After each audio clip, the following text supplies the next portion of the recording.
Hello and welcome to yet another edition of your favorite transportation program on television. On the Lagos Transportation Agenda, we highlight topical issues, we explore trends, as well as events in the dynamic world of transportation. My name is Austin Iyan.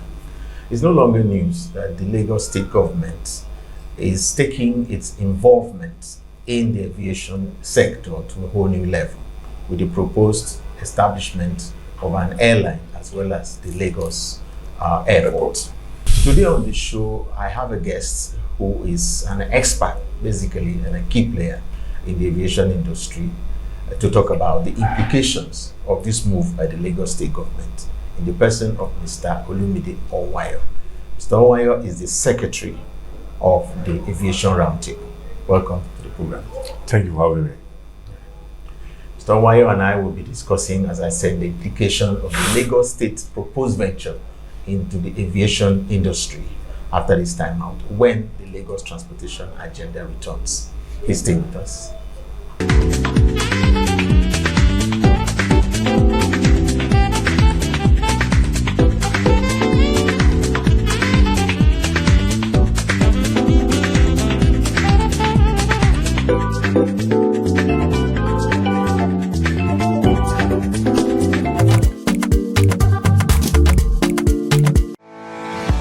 Great economies are built on good transportation network. This is why Lagos State Government through LAMATA has been working tirelessly to enhance the state's transport infrastructure and implement the Strategic Transport Master Plan (STMP) for Lagos and create a world-class transport network for the metropolis. The STMP would deliver 6 rail lines, 1 monorail, 14 BRT routes, 26 water transport routes, 3 cable car routes, and several road interventions to promote the integration of the transport modes. When all these projects are completed, there will be lower emission, leading to better health for all, lower road crashes, better quality of life, and faster economic growth. With the BRT already running in some corridors, jetties being upgraded, and rail line from Okokomaiko to CMS coming on board soon, life of Lagosians in the face of Lagos is changing every day. A healthier and more prosperous Lagos is in the making, and LAMATA is driving it. LAMATA, keeping Lagos moving. Welcome back. It's the Lagos Transportation Agenda, and we are talking aviation, specifically the implication of the proposed move by Lagos State government to set up an airline as well as an airport. Mr. Ohunayo, let's start with, as I said, the implications of this move by the Lagos State government. What are the implications, both long-term, short-term, economic, social? Well, thank you. Thank you for having me. We are looking at 2 issues now. One is the airport itself, Lagos State Airport, and the airline. So let me start with the airport.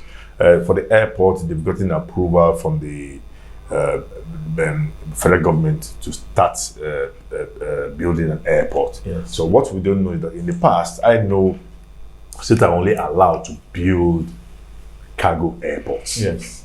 But then, this is Lagos, the biggest state in Nigeria, the biggest economy, and the economy even bigger than some African states. Exactly. So there's no crime in us having 2 international airports in Lagos. Yes. And I just hope they were able to push the status of that airport, concerning development and other axis, to that of an international airport. And it just takes good lobbying to do that. The Akwa Ibom state government are pushing for the Ibom airport to have international status, which was built by the state, and I can tell that as of today, they have the best night activities service around the airport, you know, and the transit passenger best transit passenger comfort airport. They've already made arrangement for that, and that's they are building right now. So an airport that is building for transit passenger definitely is looking at operating beyond local flight. Exactly. So if IPOM can get it, which is good, then the Lagos State should get. Lagos State should have it. Kudos to Lagos State, and I know all necessary approvals will come in as long that they can play the game. If the funds are available, then this airport can start in the next 1 to 2 years. Provided the funds are there, and with that, I expect that approvals will come. The governor was in Europe recently, and he had to send a tweet that it was in Europe to discuss the Lagos airport. So the Lagos airport project, that is a very good one. Yes. And I think the next thing we want to hear now is that Lagos has created a ministry for aviation and a commissioner, so that it will be at that level, at the executive level, there's somebody representing aviation. Aviation should be big in Lagos and owned by Lagos, and we look forward to that. Yeah, as you said, it's Lagos has an economy that is bigger than certain countries, even in the African in the African country, yes. So you have to see, though it's a subnational unit, we have examples of countries that are less than Lagos, Yes. and then we have a state like Kwakun that you mentioned, which is a subnational unit. So obviously, no excuses. I'm also imagining that people coming from there are some Lagosians that it is only the airport in Ikeja that takes them from the island to the mainland. Otherwise, they have no business on the mainland. So for them to have an airport on the island, it has all social implications as well. Okay, but what challenges do you anticipate? Because usually, no matter how noble a proposal, a project, there are usually some teething problems. What do you anticipate, and how can they be surmounted? Well, one is the will. Yes. If there's the will, there's a way, because there's a potential there.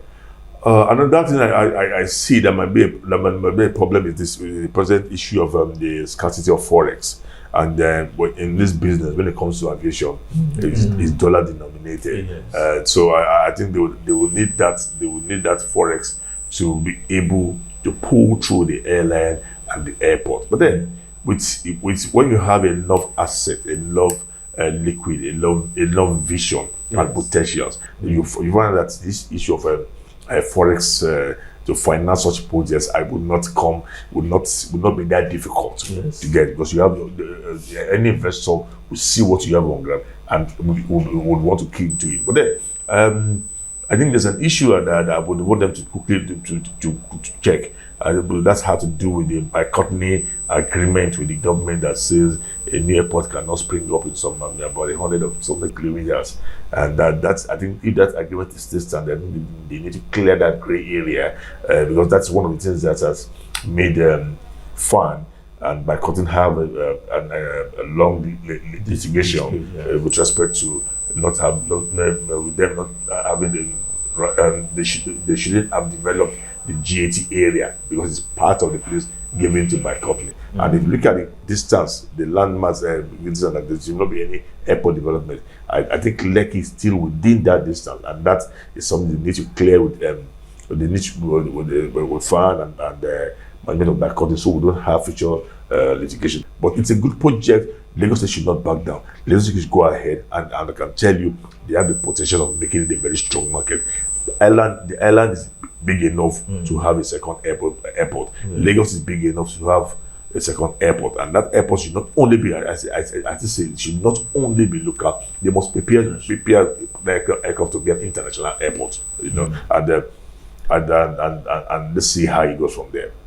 What leverage do you think Lagos State can have, especially when we have a situation, maybe it's in the past now, where we had BASA agreements that were not being adhered to, airlines coming into all manner of locations, foreign airlines coming into locations where we don't have such equal access? The beauty of Lagos having inland is that when we have bilateral services agreements, Nigeria and Togo, or Nigeria and Benin Republic, it's okay, you're flying to, which you ask for cities. Yes. It's cities that they discuss. I'll give you Lagos and Abuja. Yes. Then maybe England will say, I'll give you London and Manchester. Yes. Now, when I give you London, when you give me London and Manchester, and I give you Lagos and Abuja, you are now free to look at any of the international airports in Lagos. Yes. Okay. As the airport of your choice. Yes. But Abuja has only one for now. Yes. So, but in Lagos, if Lagos becomes if Lagos airport becomes international, so you can choose any of those airports. Yes. To operate into, provided you can meet with their condition, and the airport itself is certified for international operations. Okay. And those are the kind of benefit that will come if Lagos gets the international airport status. Okay. I mean, Lagos is own airport. I mean. Yes. You talked about the impact on the general area where, like you said, it's like a state of its own. Yeah. Can you And there's this word that's being bandied around. I was even talking to my colleague that I've heard it so much of it now that I do not know whether we are observing it in the breach. Aerotropolis. What is the prospect of that airport having an aerotropolis around it? If there's any airport that can throw all this beauty of an airport, of the beauties that surround the modern airport, it is the Lagos State Airport. The Electropolis means just building an airport city. Exactly. Now you have enough land towards the sea. You have enough land towards the marshal side of Ekpe. Yeah. And you have almost the Novu Reach of Lagos on the island. Exactly. You have the best hotels on the island. Exactly. So you're not the principle of the airport is that they will not only have scheduled flights, good scheduled flights, local flights. I see them having good international flights, and also you can be rest assured that when the private jets start landing, if 40 private jets will land in Lagos, 25 of those 40 will go to that airport. Yes. Because almost everything they need to do is on the island, and they would rather go land on the island and just go straight to their business and go back and leave Nigeria. So it's a good airport. They need a lot of landmass. They need good, careful planning. They need to get technical personnel so that they will not make the mistakes that has happened in the farm. Or you start demolishing one part because you did not follow the airport plan. They must have the airport plan. They must adhere to the airport plan. The plan must be futuristic. Must plan ahead, and that's and when I say you must have enough land, and those plans must give space for future expansion. Because if you do not give space for future expansion, you will be forced to pay those as a model for this. Because yes, they have enough land space. Exactly. You can see, like I said, they're the first airport that having transit facilities. That's what they are building right now at the airport, and that's because the space is there, the fund is there, and I think Lagos can surpass you if the will and that power to say yes, it's time for Lagos to tap on its potentials. We do forward to that airport. There's a need for that airport, and there's a need for a very strong airline in Lagos State. Yeah. When we come back on the program, we'll be discussing the Lagos State effort to institute a multimodal integrated transport system and what role this proposed Lagos airport has to play in it after this time out. Please stay.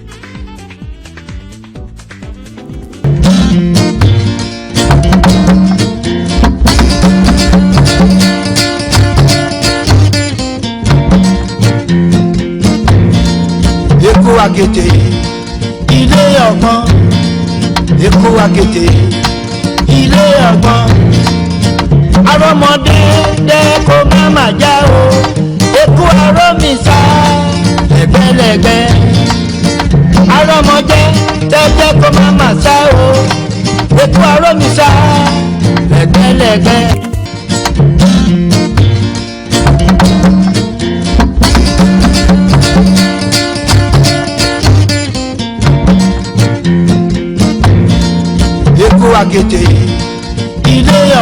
If you're just joining, it's the Lagos Transportation Agenda. My guest is the Secretary of the Aviation Roundtable, Mr. Olumide Ohunayo. As I said before the break, Lagos State talks about multimodal transportation, integrated transportation. What role does the Lagos State, this proposed airports, have to play? When you talk about integrated transportation, multimodal transportation,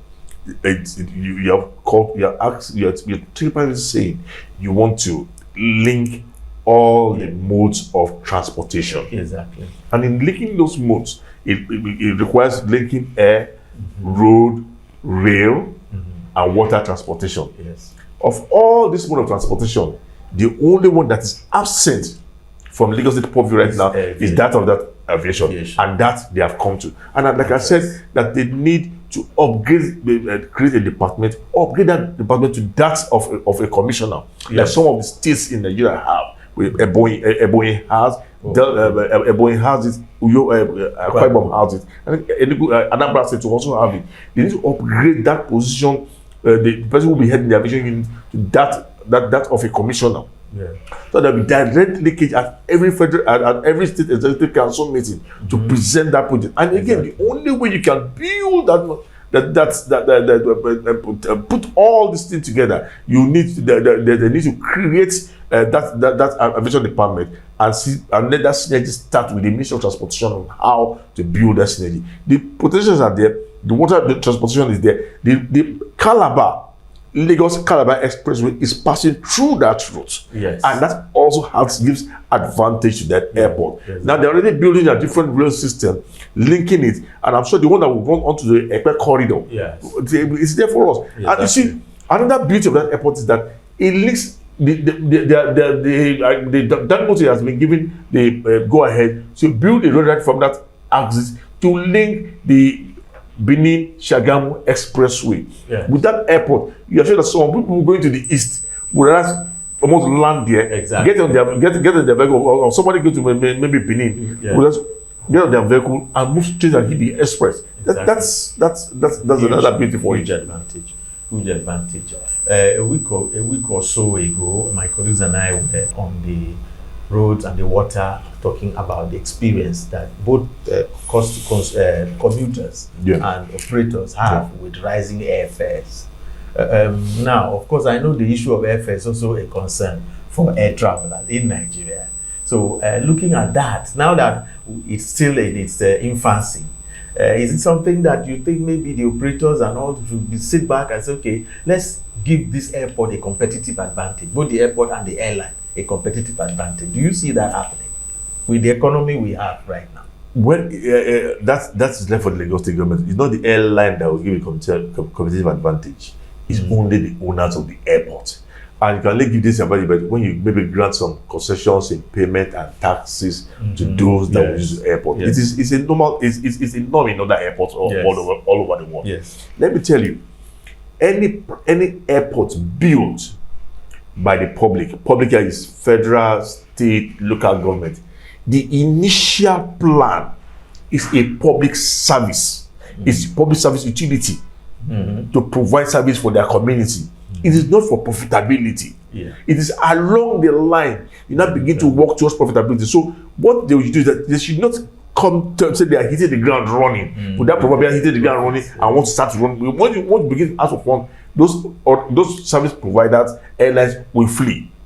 But you need to attract people. It is when the airlines and organizations are begin to use the airport, passengers begin to increase. Then you begin to increase your tariff commensurate with the services provided. Yeah. When you already have the service, people are willing to pay when they see the comfort, when they see the ease, when they see the safety. Exactly. You know, and the ability to link other modes of transport to move to other parts of the country. So you then become the star airport. I see that airport with this potential that the only threat to that airport is not even the only threat. The airport will become a threat to MMA. Exactly. MMA itself. You know, and that will come. Then coming on the fares, it is not. Like I said today on a program, aviation is not in isolation. Aviation is part of the economy. Those in aviation is a dollar-denominated industry. So if most of the cost components are in dollars, then I have to change naira to dollar. How will we have low fares? Exactly. I buy aviation for 1,000 to 1,300. How will you have low fares? That's about the highest we've had in the aviation ever in the country. Yes. We are also, it is the same country that most of these organizations are now on band A. Yes. And as they are paying this, they would have to increase the salary of their workers. So also the inflationary trend. So once all this is comes in, it affects fares. Exactly. Fares are generally on the high side.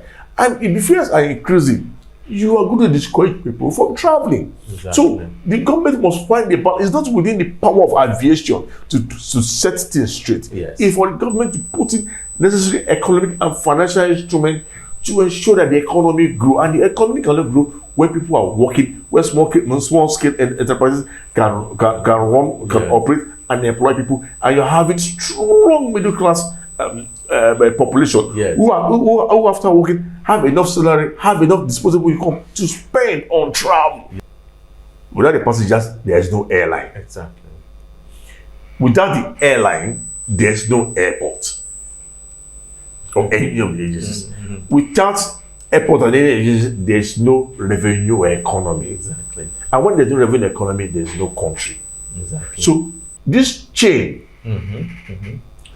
all goes down to the passenger. And for the passenger to fly, if the airlines have done their job of regulating, meeting with the regulatory authorities, making it safe, providing equipment, it is only the economy that will provide funds. Exactly.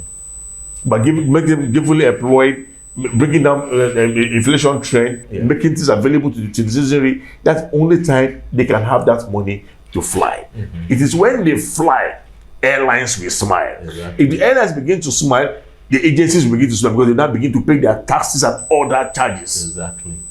Here, what role do you envisage for the private sector in the whole evolution that we've just described, the setting up and the entire operation of the Lagos airport as well as the Lagos airline? What role do you see for the private sector? Yes. I would advise that once the stage is set, private management, might not be ownership, private management of both the airport and the airline should be a priority, and that should be the guiding principle for Lagos State government. Do you see a multiplier effect in terms of, because other states we have cargo airports and so on here and there? I don't know how well the operations are in the effectiveness of the cargo airports, but you see a multiplier effect now of, let's say, the Lagos State airports actually triggering other state airlines, other state airports apart from the I don't see that. I don't see that because if you have seen what is happening, Fan has 22 airports, only 3 of them are viable.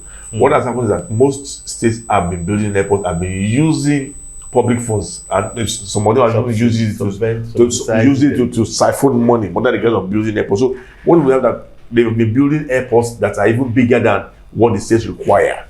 And that's why I say Lagos should not start building a mammoth terminal that to maintain and sustain becomes a problem. But get the land ready. Exactly. So as you are expanding in future, the land is already there for you. Rather than going to start demolishing, buying people's property and start demolishing. Get enough land so that it can take care of future expansion. But the size of the runway is very important. They must have a big runway. For if international is part of their plan, that runway must be long enough to be able to take big aircraft to land. All right. Thank you so much. Well said. Thank you. Free me. Don't say that one. Let me round up, I beg. Thanks for watching, and I hope you join me next week at this time, God willing, on yet another important discourse in transportation on the Lagos transportation agenda. Until then, this is Austin here saying bye for now.